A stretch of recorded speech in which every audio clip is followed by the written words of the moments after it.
Hello friends, welcome to another video. Friends, आज की video में हम Chinese drama well dominated love के एपिसोड 14 का स्टोरी एक्सप्लेनेशन करेंगे। तो फ्रेंड्स, वीडियो को पूरा देखिए ताकि आप कुछ भी मिस ना करें। तो फ्रेंड्स, वीडियो शुरू करने से पहले let's watch this short intro.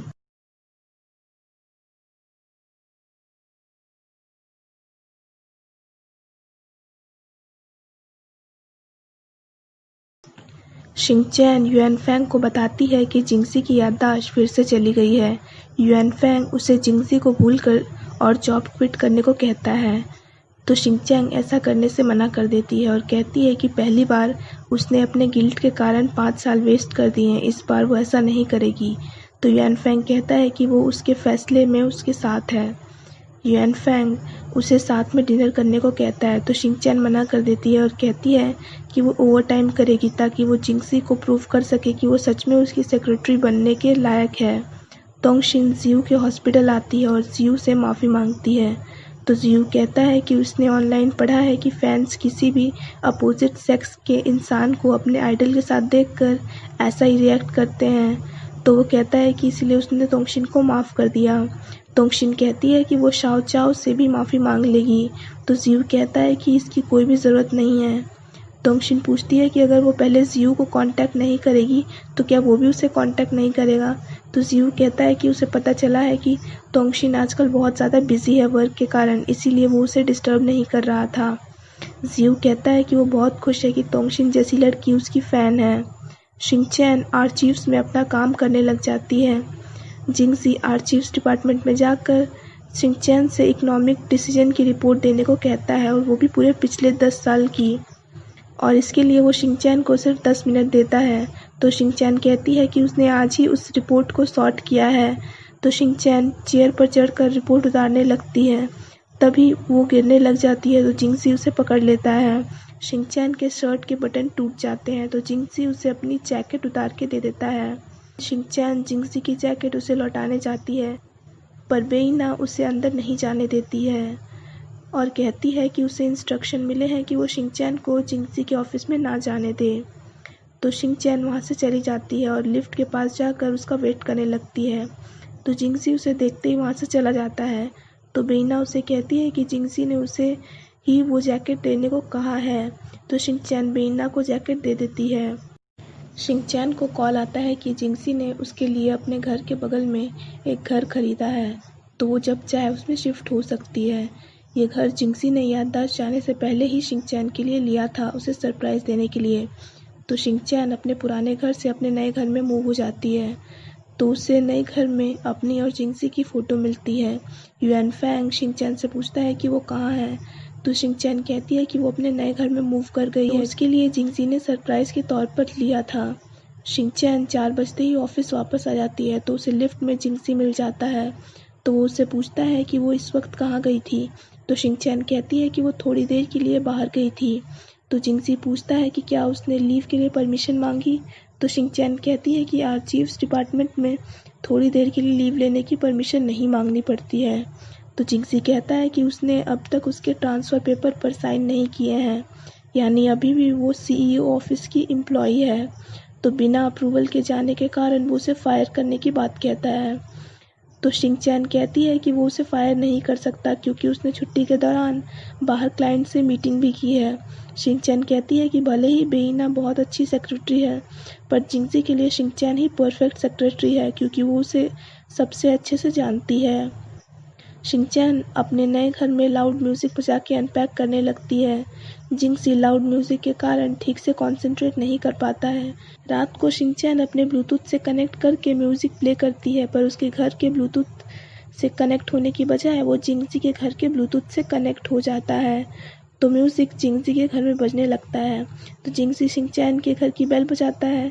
शिंगचैन दरवाज़ा खोलती है अपने मुंह पर मास्क लगाकर। शिंगचैन उसे सॉरी कहती है। जिंगजी उसे पहचान नहीं पाता और पूछता है कि क्या वो उसकी नई नेबर है। तो शिंगचैन कहती है हाँ, वो उसकी नई नेबर है और कहती है कि उसका नाम कोको है। तो जिंगजी वहाँ से चला जाता है। अगले दिन शिंगचैन जिंगजी के घर के बाहर फूड पैकेट रखती है और उसकी बेल बजाकर वहाँ से चली जाती है। जिंगजी उस नोट पर कोको का नाम लिखा देखकर अंदर ले आता है। उस बॉक्स में अपनी फेवरेट चीज़ें देखकर जिंगजी खुश हो जाता है। जिंगजी शिनचैन को अपने ऑफिस में बुलाता है तो शिनचैन को लगता है कि कहीं जिंगजी को पता तो नहीं चल गया कि शिनचैन ही उसकी नेबर है। जिंगजी पूछता है कि क्या शिनचैन को पता है कि उसने शिनचैन को क्यों बुलाया है, तो शिनचैन कहती है नहीं। तो जिंगजी कहता है उसे ये भी नहीं पता, तो फिर भी वो कहती है कि वो उसके लिए परफेक्ट सेक्रेटरी है। तो शिनचैन समझ जाती है कि जिंगजी को कुछ भी नहीं पता चला है। तो शिनचैन उसे कहती है कि उसने उसे उसकी लिखी हुई रिपोर्ट के कारण बुलाया होगा। तो जिंगजी कहता है कि उसकी रिपोर्ट अच्छी है पर उसने बिना परमिशन के लिखी है, इसीलिए वो शिनचैन के सीनियर को रिपोर्ट हैंडल करने को कहेगा ताकि सब कुछ सही ट्रैक पर आ जाए वापस। तो शिनचैन कहती है कि वो भी यही चाहती है कि चीज़ें फिर से पहले जैसी हो जाएं। शिनचैन चली जाती है वहाँ से। शिनचैन जिंगजी के घर के बाहर फूड बॉक्स रोज़ रखने लगती है। जिंगजी भी अनजाने में रोज़ उसके फूड बॉक्स का इंतज़ार करने लगता है। जिंगजी को सोच में डूबे देख पेइना उसके लिए उसकी फेवरेट कॉफ़ी लेकर जाती है। तो जिंगजी उससे पूछता है कि उसे कैसे पता चला कि ये उसकी फेवरेट कॉफ़ी है। तो वो बताती है कि उसने ये सब अपने सीनियर से पूछा था अमेरिका में। तो जिंगजी पूछता है कि अगर कोई इंसान उसकी पसंद बस एक बार मिलने से जान जाए तो क्या ये सिर्फ इत्तेफाक है। तो वो कहती है कि ये इत्तेफाक भी हो सकता है और ये भी हो सकता है कि वो इंसान उसे किसी कारण से अप्रोच कर रहा है।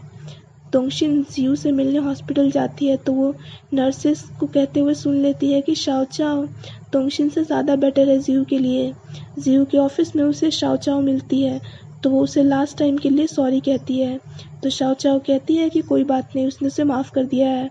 शाओ चाओ को बटन सिलते देख तोंगशिन पूछती है कि वो किसके लिए सिल रही है। तो वो कहती है कि ये जियू के लिए है। तो तोंगशिन कहती है कि वो सिल देगी, पर लेने के चक्कर में शाओ चाओ के हाथ में सुई चुभ जाती है। तभी जियू वहाँ आ जाता है और शाओ चाओ को बैंडेड लगाता है। तोंगशिन उसे सॉरी कहती है तो जियू पूछता है कि वो यहाँ क्या कर रही है।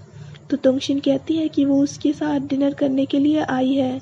तो जियू कहता है कि वो शाओ चाओ के साथ डिनर करने जा रहा है। तो शाओ चाओ कहती है कि तोंगशिन उसके साथ डिनर करने आ सकती है। तो तोंगशिन उन लोगों के साथ डिनर करने चली जाती है।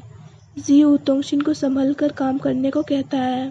डिनर के वक्त शाओ चाओ और जियू की क्लोजनेस देखकर तोंगशिन जेलस होने लगती है। शाओ चाओ जब वहाँ से जाती है तो तोंगशिन जियू से पूछती है कि उसे किस तरह की लड़की पसंद है। तो जियू उसे बताता है। तो तोंगशिन कहती है कि वो पूरी तरह ट्राई करेगी। जियू से पूछता है कि वो क्या ट्राई करेगी। तो वो कहती है कि वो उसके लिए सही लड़की चुनने का ट्राई करेगी। शिनचैन के घर की बेल जिंगजी बजाता है तो शिनचैन फिर से फेस मास्क लगाकर दरवाज़ा खोलती है। शिनचैन के पैर में चोट लग जाती है तो जिंगजी उसे गोद में उठाकर सोफा पर बैठा देता है। शिनचैन में से उसे रोज़मेरी की स्मेल आती है तो वो उससे पूछता है कि क्या उसे भी रोज़मेरी पसंद है। तो शिनचैन कहती है कि रोज़मेरी उसका फेवरेट फ्लेवर है शैम्पू के लिए। जिंगजी उसे आइस पैक लगा देता है। शिनचैन उसे खाने के लिए पाइनएप्पल फ्लेवर की कैंडी देती है और कहती है कि ये उसका फेवरेट फ्लेवर है। तो जिंगजी उससे पूछता है कि क्या वो दोनों एक दूसरे को पहले से जानते हैं, क्योंकि उसे ऐसा लग रहा है, और उसे अपना मास्क उतारने को कहता है। तो शिनचैन उतारने से मना कर देती है। जिंगजी उसे थैंक्स गिफ्ट देता है। शिनचैन पूछती है कि क्या ये उसने खुद चुना है। तो जिंगजी कहता है कि ये उसकी सेक्रेटरी ने उसके लिए चुना है। तो शिनचैन उसे लेने से मना कर देती है और उसे जाने को कह देती है। जिंगजी वहाँ से चला जाता है। शिनचैन ऑफिस में जिंगजी से मिलने जाती है पर वो बिजनेस पार्टी में गया होता है। तो शिनचैन युएनफेंग के साथ उस पार्टी में चली जाती है। जिंगजी उन दोनों को देख लेता है और यहीं पे ये एपिसोड ख़त्म हो जाता है।